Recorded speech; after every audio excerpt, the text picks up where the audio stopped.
നിന്ന് മത്സ്യബന്ധനത്തിന് പോയ തൊഴിലാളികളെ കന്യാകുമാരി തീരത്തിന് സമീപം വെച്ച് ആക്രമിച്ച സംഭവത്തിൽ കേസെടുത്ത പോലീസ്. കണ്ടാലറിയാവുന്ന 40-ലധികം തമിഴ് മത്സ്യത്തൊഴിലാളികൾക്കെതിരെയാണ് കേസ്. കൊലപാതക ശ്രമം ഉൾപ്പെടെയുള്ള വകുപ്പുകൾ ചുമത്തിയാണ് കേസ് രജിസ്റ്റർ ചെയ്തിട്ടുള്ളത്.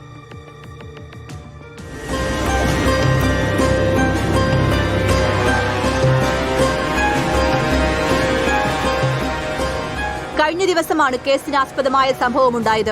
ഇന്ത്യൻ മഹാസമുദ്രത്തിൽ നിന്ന് 125 നോട്ടിക്കൽ മൈൽ അകലെ മത്സ്യബന്ധനം നടത്തുകയായിരുന്ന കൊല്ലം നീണ്ടകരയിൽ നിന്നുള്ള മത്സ്യത്തൊഴിലാളികൾക്ക് നേരെയാണ് അക്രമം നടന്നത്. 6 ബോട്ടുകൾക്ക് നേരെയാണ് ആക്രമണമുണ്ടായത്. വിഴിഞ്ഞത്തിന് തെക്ക് കേരള ബോട്ടുകളെ മത്സ്യബന്ധനം നടത്താൻ അനുവദിക്കില്ലെന്നാണ് തമിഴ് മത്സ്യത്തൊഴിലാളികളുടെ നിലപാട്. ഇതിനിടയിലാണ് കേരളത്തിൽ നിന്നുള്ള മത്സ്യത്തൊഴിലാളികളെ ആക്രമിച്ചു കൊലപ്പെടുത്താൻ ശ്രമം, ആയുധം വെച്ച് ഭീഷണിപ്പെടുത്തൽ, ലഹള, ബോട്ടുകൾക്ക് നാശനഷ്ടം സൃഷ്ടിക്കൽ തുടങ്ങിയ വകുപ്പുകൾ ചുമത്തിയാണ് കേസ്. അക്രമത്തിനിരയായ മത്സ്യത്തൊഴിലാളികളുടെ മൊഴിക്കൊപ്പം ബോട്ടുകൾക്കുണ്ടായ നാശനഷ്ടവും വിലയിരുത്തിയ ശേഷം കേസ് കന്യാകുമാരി പോലീസിന് കൈമാറും. റിപ്പോർട്ടർ, കൊല്ലം.